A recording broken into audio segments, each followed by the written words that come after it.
Okay, good. Well, everybody, thank you for being willing to listen to me to talk at you for this evening. I will I will say that I have just recently moved to Toronto. We're living in Etobicoke and are really enjoying our first week here, and find it to be a little different than Virginia in many ways. Uh, One of the best uh, things that happened this week to me was that I got a nice pair of Canadian snow boots. And I never knew what a joy it is to walk in snow with snow boots. We don't do that in Virginia. So I want to talk today a bit about kind of a bit of a heavier discussion than we had last year. Natalie gave us a great presentation last year where she dove into the nuts and bolts, comparing PHI and FIAS, and that was a real kind of practitioner's presentation, and I thought it was a really wonderful. This is a little different level. I'm shooting for something that's a bigger picture here, so please bear with me as we go through this, because this winds and wends its way down a little trail, and hopefully we'll all arrive at the end together. So without further ado, I'll just go ahead and start. As Rob said, I have done a lot of Passivhaus work since I started down the Passivhaus road in 2009. And when I started down the road, there was not a lot out there, and we kind of had to fumble along and figure stuff out. And the thing that's really interesting to me is that when I really sat back and looked at all these quote accomplishments that I had, what I realized was that none of those accomplishments were done by me. I mean, they were a huge effort by a whole group of people, from the people that I worked with at my firm to the Passivhaus practitioners that were trying to figure it out when I was, to the owners, to the people that inspired. And I realized that one of the greatest things that I found in the Passivhaus community was the willingness to have an open discussion and a selfless sharing of information to make everybody, raise everybody up. And so, it's really the success that I have is I don't take it for granted, but I do acknowledge that it's definitely not me. It's a thing that's because of everybody. Now, why do we need to think about change? Well, I think everybody on this call realizes that we no longer have any kind of luxury of ignorance or any hope of changing our impact on the world unless we acknowledge that what we do every single day as practitioners in the design and construction industry impacts our environment. And it impacts our environment in a very significant way. If you're listening to this presentation and you are say you're a architect, an engineer, a builder, or developer, whatever you do in your professional life is going to last a very long time past when you're around. And it's going to impact the carbon balance of this planet to a much greater extent than the average accountant or bank teller or person who works, just in a retail shop, because what we do has such a big impact on the carbon cycle. So when we start thinking about our prerogatives and our imperatives going forward, it is our choice as individual practitioners whether we want to approach this carbon challenge proactively or reactively, because eventually we will have no choice but to do this. I am absolutely 100% convinced that 15 years from now, we won't be talking about big edifices of ego. We will be talking about how do we make the most resilient buildings that we can, because in 15 years from now, we will start to understand just how much power the Earth has to change our environment in a whim. So when we start looking at ourselves and our family and our children, and when we realize that all the children of the world are our children, every one of us are brothers and sisters, and we really look in the mirror, you have to have a real honest look. Do I want to continue to practice business as usual and build a code building that is going to burn carbon up for the next 100 years? Well, hopefully your answer is no. That's a personal thing for you. But how do we change this? How do we begin to change this? Now, this next slide is from a presentation I did in 2012. This presentation I was giving, and I was trying to make the case to people that in the USA in 2012, we could wait for national legislation to make our built environment better. But in 2012, Washington was broken, and anybody watching what's going on down there right now knows that it's even more broken now. So national legislation in the USA was not going to happen. Then we have a code adoption by state. And what happens is we get these great international codes, and the code cycle goes every 3 years. And by the year 2018 code, we were going to have almost passive house levels, which would have been implemented by 2021. But what happens in Virginia is that and a lot of other states is that in the back rooms, the lobbyists make deals, and the next thing you know, you have a watered down version of the code. So for example, in the state of Maryland, they adopted the 2012 code, which said that every residential building needed a blower door test, right?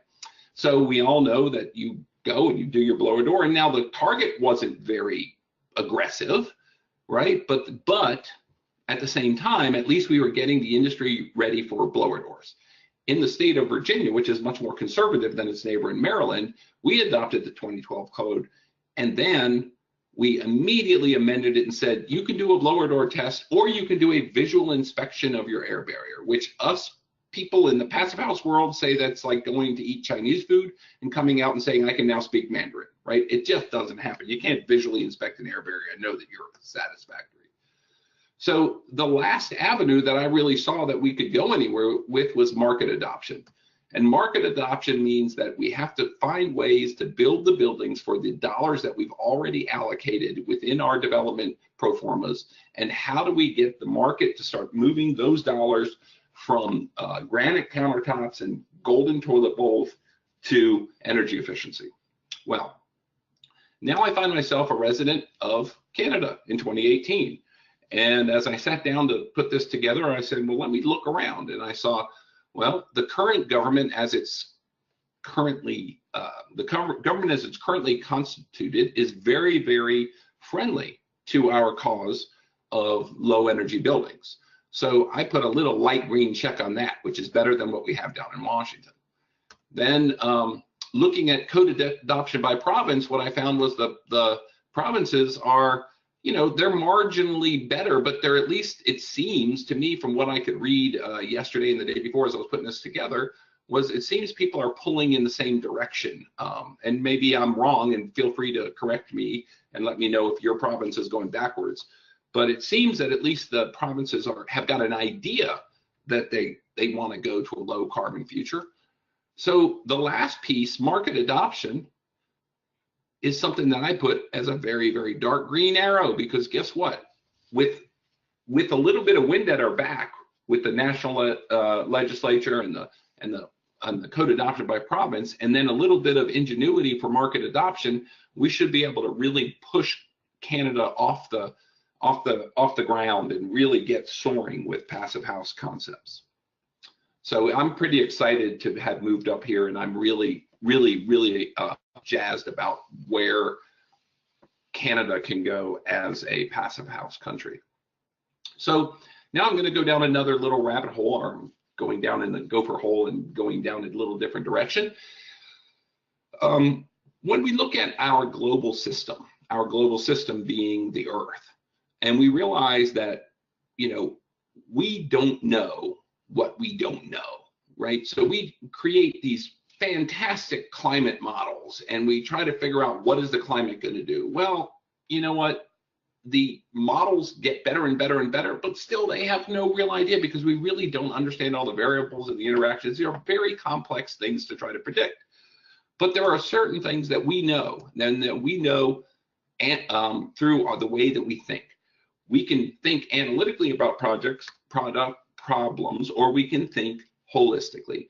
And as a species, as an individual, as a society, we can look around and look at the big picture and say, you know what? The Earth is changing. The Earth is changing rather quickly. In my lifetime, in the last 55 years, I've seen a significant change in Virginia, where I lived for 35 years. We are one climate zone warmer than we were 35 years ago. And that's not climate zone as defined by, us Passivhaus modelers. That is the important climate zone, which is the planting climate zones, the growing zones. And I'm sure people who have lived in Toronto for 35 years have seen a significant change in temperatures, precipitation, etc. Now, we don't need big analysis to know this. We know this as individuals. And we're going to get back to how we know this and why knowing this is important in a couple of slides. One of the things I want you to think about as you start to approach this idea that your mind is going to get around how do we deal with this as how do we deal with such an overwhelming problem, is start thinking about the Earth as just a big Petri dish. Now, a Petri dish is a closed system, right? It's not a dynamic system. It's a closed static system. And what happens is you have agar, you put in your bacteria. When it gets all eaten up and there's enough waste, the bacteria dies because there's no additional inputs. Well, Earth is a big Petri dish, but it's a dynamic system. We have inputs. We have inputs from sun. We have inputs from comets. We have inputs from other planets. We have lots of inputs that continue this dynamic process that is the Earth Petri dish.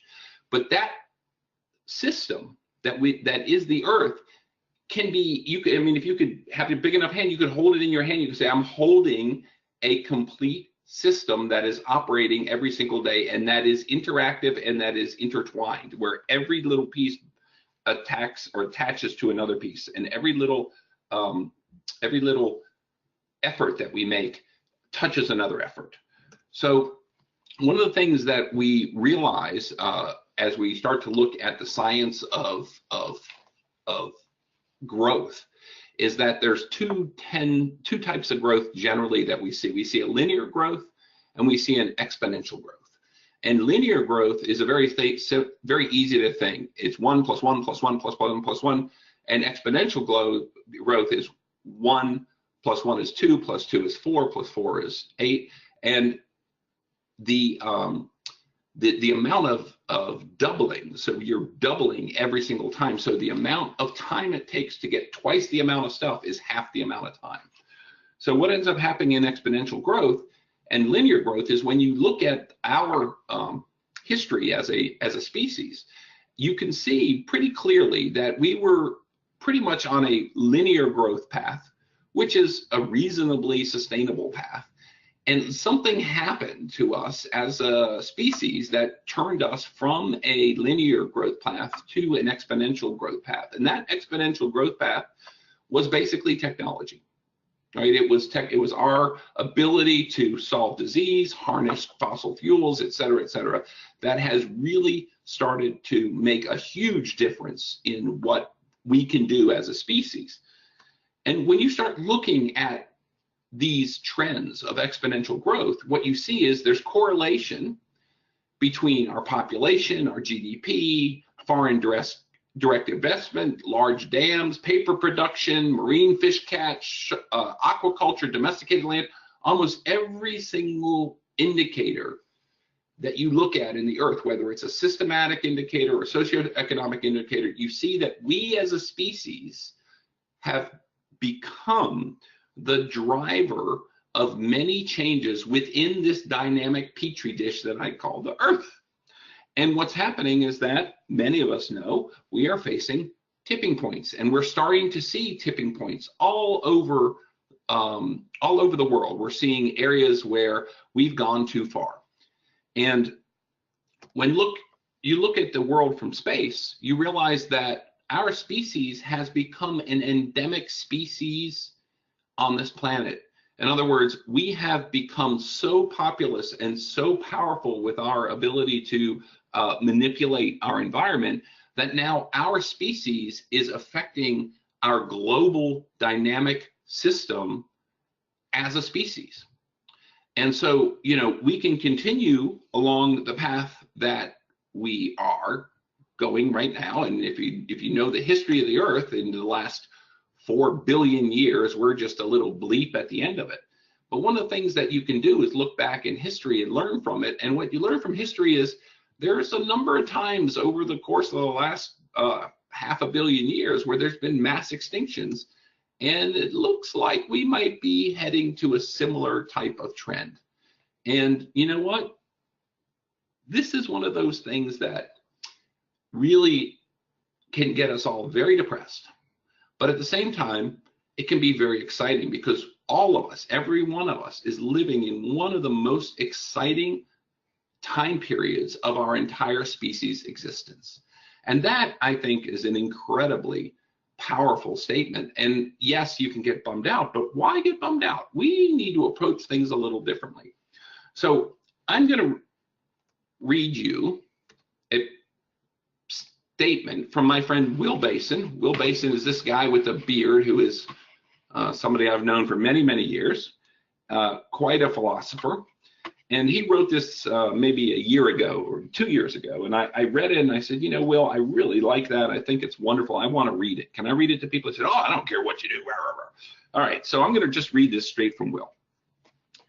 What are honeybees trying to tell us? What is this choreographed message of their interpretive dance of death at the edges of our fields of consciousness? As a symbol in dreams, bees can mean harmony, order, wealth, fertility, productivity, or service to a larger order. The fact that they are dying has managed to get a powerful message through to our collective semi-consciousness. Why are they dying? Because we don't know why they are dying. Because there are thousands reasons why they are dying. Because of neonicotinoids, because of Monsanto, because of monoculture, because of mites, bacteria, and viruses, because of California almonds, the magnetic field, cell phones, GMO, pasteurized milk, too many damn vaccines, because of chemtrails, HARP, Armageddon, Bigfoot, and Republicans, because of aliens, because we don't know. We do not know what we are doing, but we're doing the hell out of it anyway. And the bees are trying to wake us up to the consequences of this. Our complex modern society is out of control. We are disconnected from the rest of life, even as we are more and more connected to and fascinated with our own cultural abstractions. We have put this species of insect into a box, literally moving it all over the planet for so many hundreds of their generations. We steal their hard-won honey and give them sugar water on a regular basis because that suits our culinary and economic preferences. We move them en masse to California every year for a giant almond pollinating gig, a totally unnatural super gathering where they can swap diseases and parasites freely. We get rid of their rulers, replacing their royal bloodlines with mail-order queens thought to be more productive. We do not know what we are doing, but we are doing it anyway, and then we are blaming it all on Monsanto.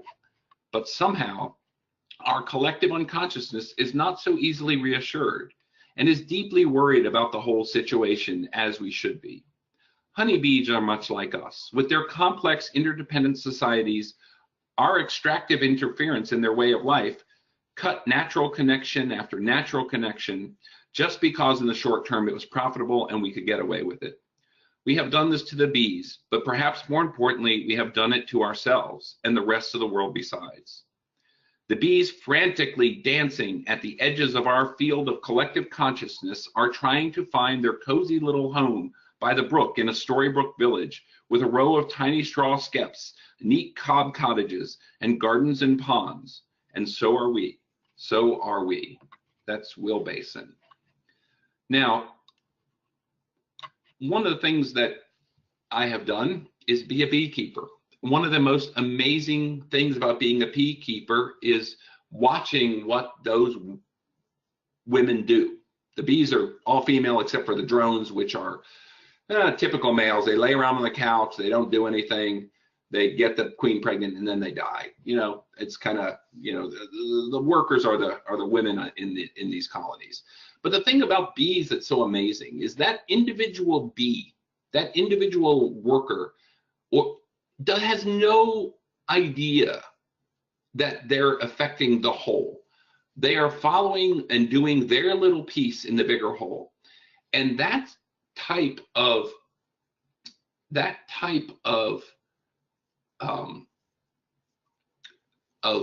individualistic focus on the positive direction of the whole is what we have to do as individuals.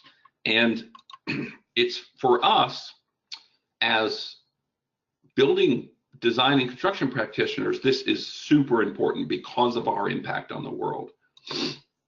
So, you know, we tend in our thinking as humans to think everything is evolution. We have a gradual development of something, you know, from simple to more complex. But there's something called de-evolution. And that's a reversal to more primitive times. And we're seeing it today, the reversal in the US, the reversal in the UK, the reversal in India, the reversal in the Philippines.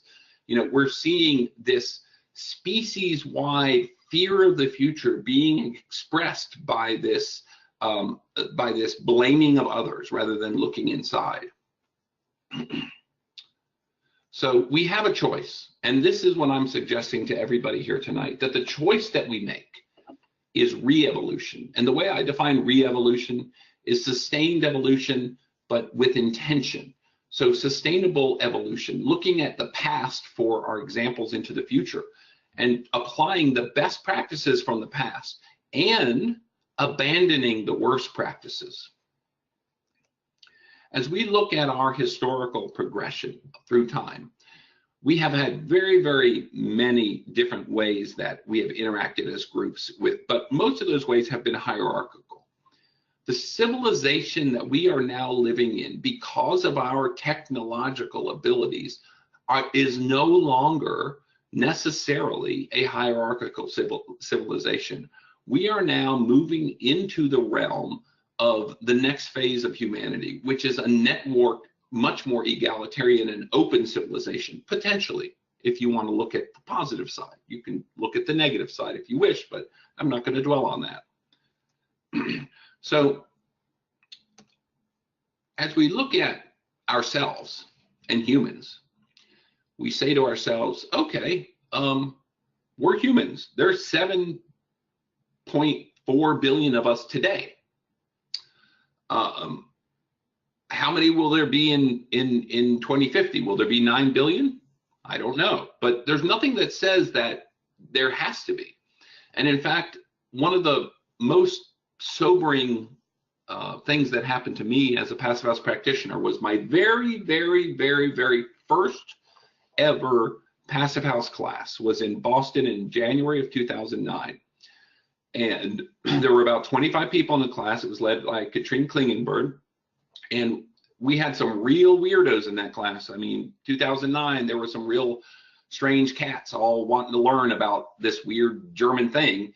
And we got our minds blown by Kat. I mean, it felt like she had, that first day in class, felt like she reached into our brains, took our brains out, squeezed them out, wrung them out, put them back in our brains. Our brains were just tired.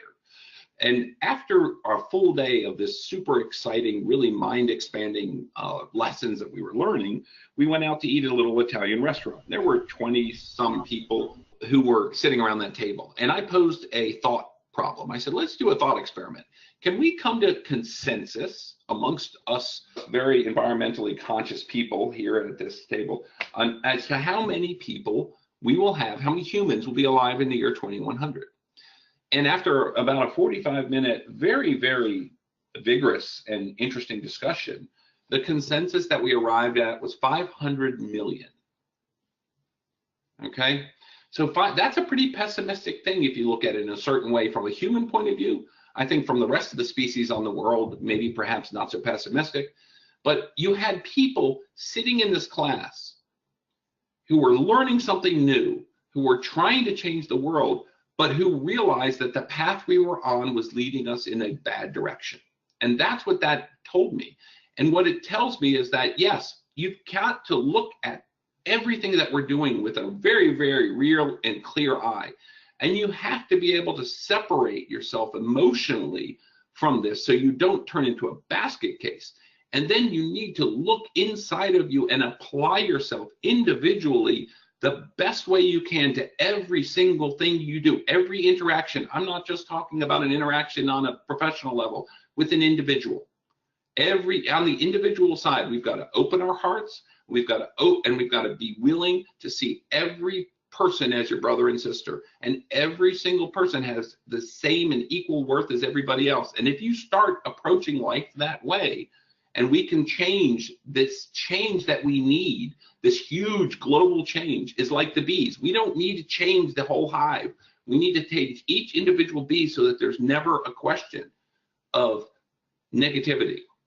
And I know that you all think I'm some kind of crazy hippie talking to you, but this is the kind of basic change that we need. We've got to change from within, and that within starts with each of us.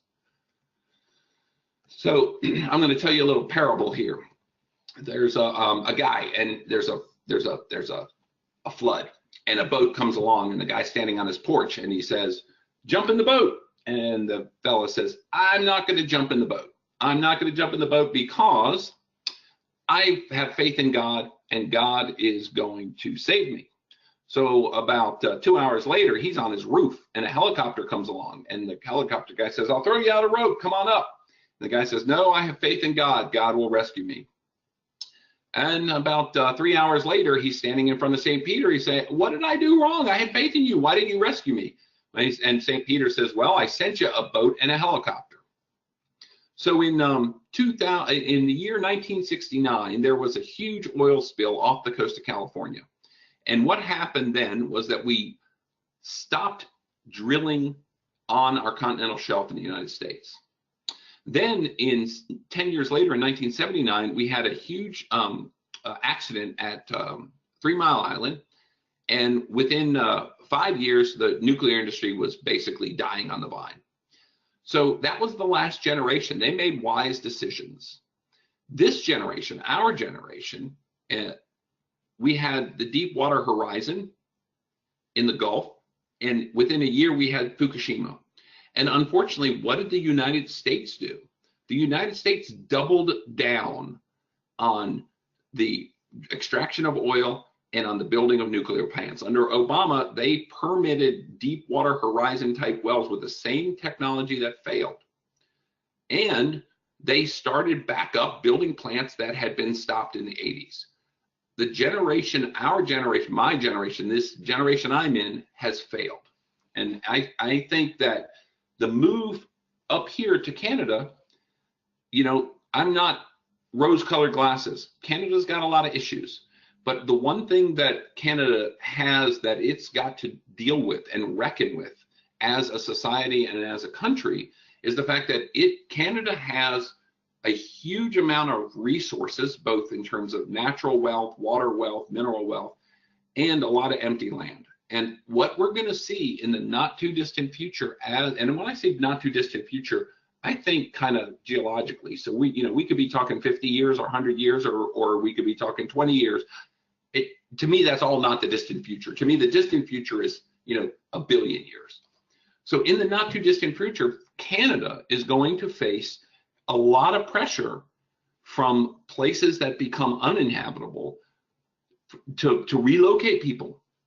And I think that the quicker that we realize that Canada is going to become one of those places where people are going to look and say, well, there's still water there. They still have reasonable temperatures there. We should go there.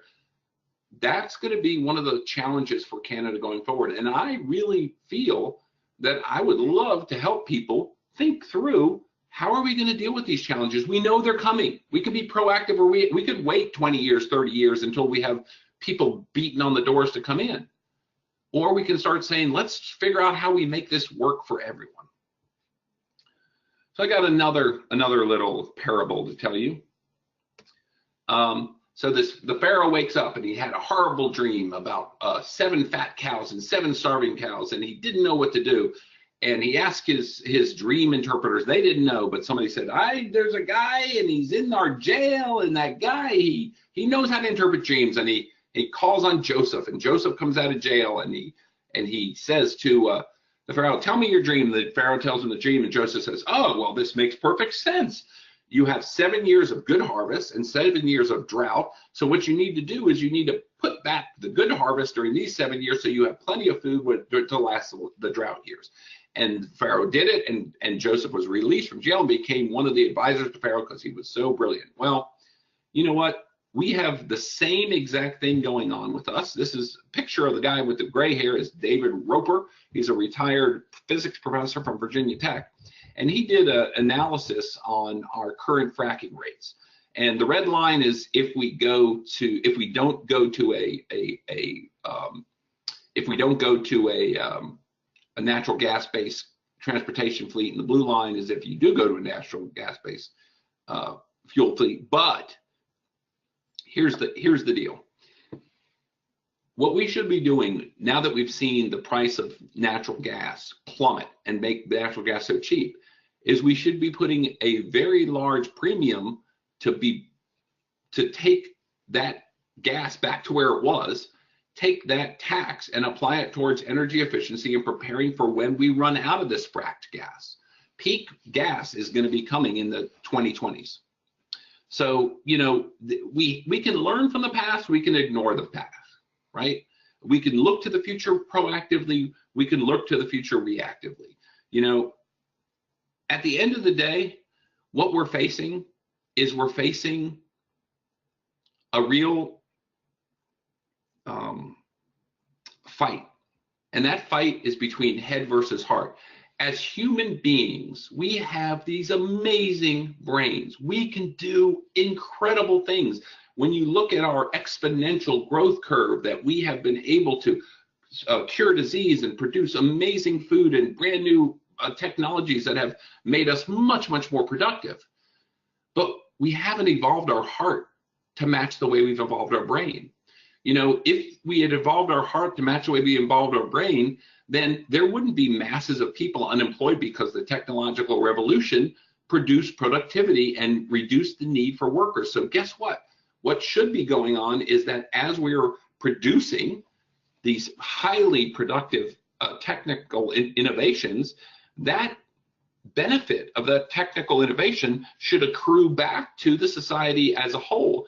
And instead, our selfish heart has allowed it to accrue to a very, very select group of people.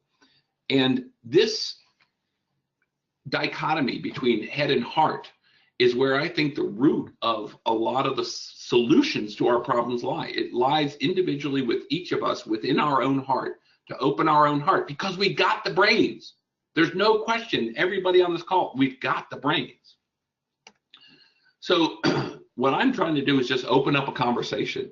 And it's a very, very tough conversation to have, because what you realize as you start opening these conversations is those of us that live in the, quote, developed world, all of us that live in the developed world, for the entire species to live at our level, we would need something like 9 Earths. Well, I looked around and I didn't see any extra Earths, not even one. We just got this one Earth that's already, you know, been kind of beat to death by us. Not to death, but, you know, I was speaking out of turn there. We've been abusing her.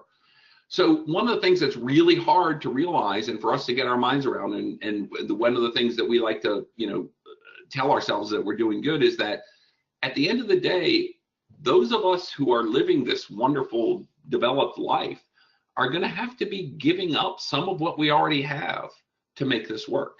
And that's a really hard conversation. But when you start learning it individually within your heart, you can start to have that conversation openly and honestly and start dealing with the ramifications and the pain that that will bring. So that's a bunch of high level hooty balooty, right? Let's talk about Passivhaus. Okay. So one of the things that happens with Passivhaus is the actual running of energy models, et cetera, is wonderful. It's a holistic analysis, but you know what? We also have another issue that we have to face, and that is that we can optimize a building, great, but if we don't optimize the way that we are thinking about buildings and optimize the way that we are producing them and delivering them, what we're going to do is take a broken design bid build system and then try to graft energy efficiency on top of it and we're going to end up with 10% or 20% extra costs on our projects, and we cannot afford 10 to 20% extra costs and expect that we'll make any difference in the way that we're going. So how do we ferret out the waste that we have within our existing delivery systems, and how do we do that so that we can then take the dollars that we're already spending, that have already been allocated, and without adding $1 to it, deliver low carbon buildings? Well, we have something really cool in technology, and I'm going to go offline for a second because I'm going to switch from the mic to this playback, and I'm going to play you a little clip, and then we'll come back afterwards. Can you fly that thing? Not yet. Operator. Tank, I need a pilot program for a B-212 helicopter. Hurry.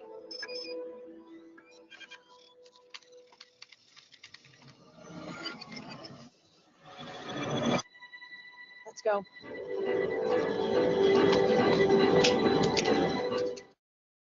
One of the things that has become ultimately very clear to me is that we are living in the matrix in terms of the ability to learn things. At the beginning of December, I personally had no idea how to do any kind of animation at all, but I wanted to learn it. And what did I do? I plugged myself into the Google matrix, and now I'm illustrating little cartoons, right? And it's amazing. Anything you want to learn. My son bought an old-time tube receiver, and he had no idea. He's not electrically, naturally knows electricity or anything. What did he Googled it and he fixed it, right? I have another son who taught himself Spanish flamenco guitar on the Google machine. So the thing is that the way that the information now that is available to us as individuals is out there, we no longer have to rely on specialist individuals to dole out what information they want to us. If we want to learn it, we just go out and we can grab it, right? So let's go on here. So I started an initiative last year called IPD.community. So basically the idea of IPD.community is that integrated project delivery is a way to integrate your developers, your builders, your architecture engineers, everybody on a team at the beginning of a project, and then work towards one end goal.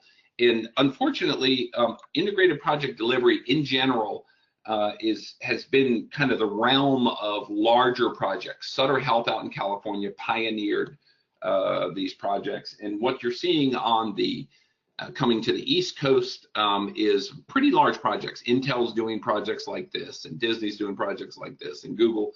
And when you do an IPD project, I had the honor of working on a big $60 million project. You can hire lots of consultants, and you can afford to spend tens of thousands of dollars of people that know how to do this and can help you through it. But you know what? That really doesn't help most of us, because the majority of the work that we're doing and the majority of the buildings that we build are not big, huge, massive projects. They're very, very small projects. And on a very small project, you can't afford a ton of consultants to teach you how to do this. So we have to teach ourselves. So my idea was this. I spent 30 years doing design build. We had a very, very good systematic way of taking a concept design, of pricing it, signing a contract, running through the design development process, keeping the cost online during the inline during the process, and then during construction delivering the building, so at that cost. So our firm, after I think it was 18 years in business, we had a track record of 10-day early delivery. So 10 days before the contract date, we were delivering our buildings, and an average of less than 1% variation from the contract price.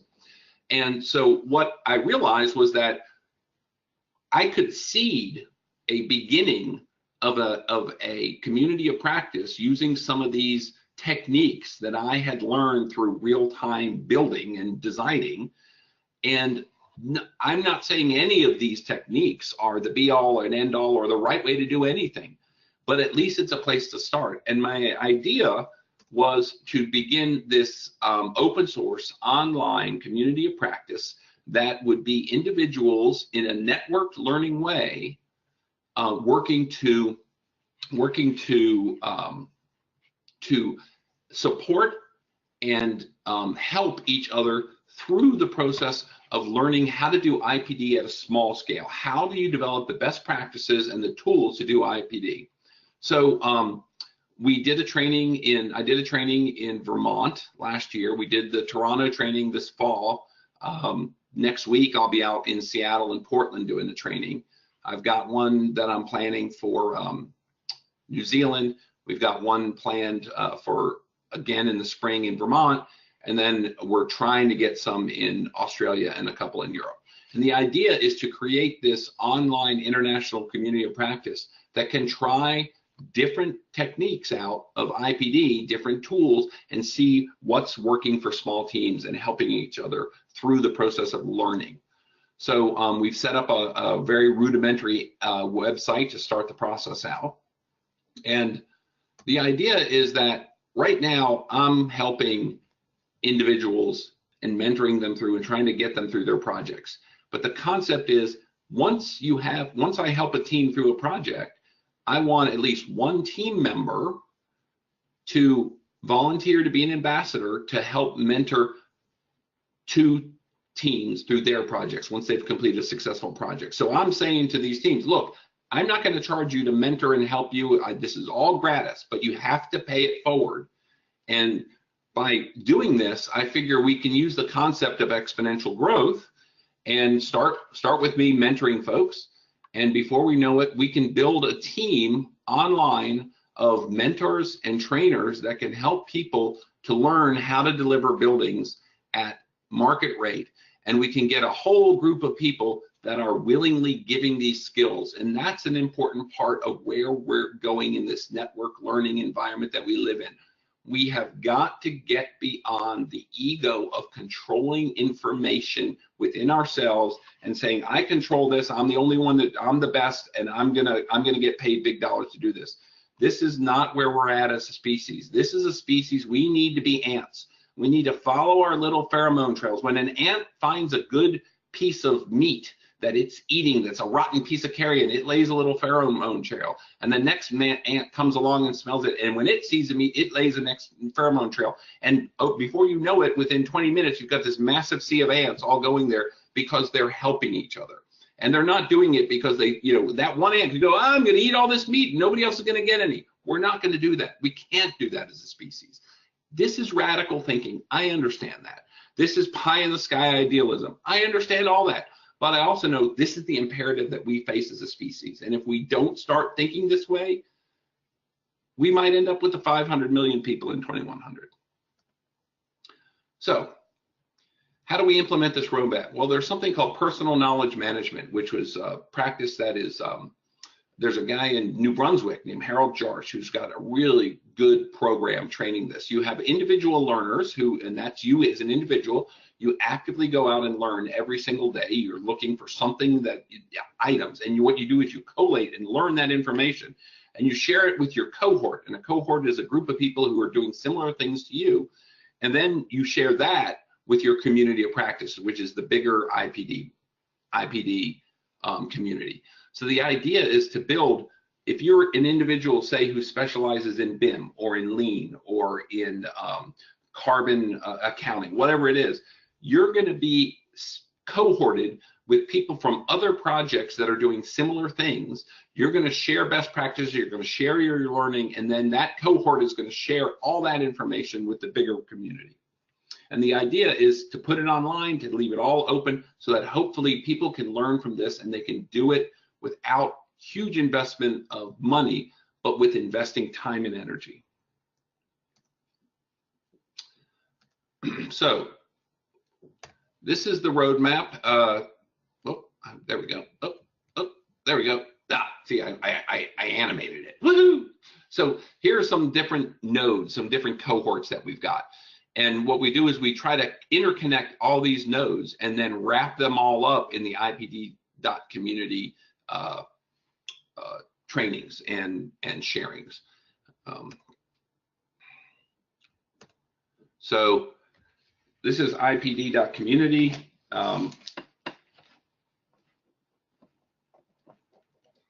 That's our website, or that's the website, IPD.community.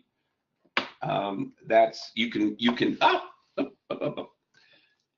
contact me at Gmail, or you can Sustainably Driven. That's a woman named Jennifer Martin, who's a volunteer who's been helping with it. We are in a phase of life as a species where we are facing a paradigm shift, whether we like it or not. Okay? That is a absolute truth. And all you need to do is look in Puerto Rico, or look at Bangladesh, or look at the heat that just happened down in Australia, where there were melting roads. We're changing faster. The Earth is changing faster than we think. And why is that? It's the exponential growth curve. Well, when you double, and then you have the time to double, and you have the time to double. If I've seen one climate change shift in 35 years, by that type of rationale, I should be seeing a second climate change shift in 15, and then a second one in 7. So before I know it, I'll be in my space in Etobicoke, Toronto, will be like living in, southern Pennsylvania. And these things are going to happen, and they're going to happen quickly. And we need to get out in front of this. So as individuals, my suggestion is that you look at our political and our development decisions, and we look at what the impact will be on our next generation and the next generation's children with every move that we make. Okay, that's what I have to say. And that's it. Thank you, guys.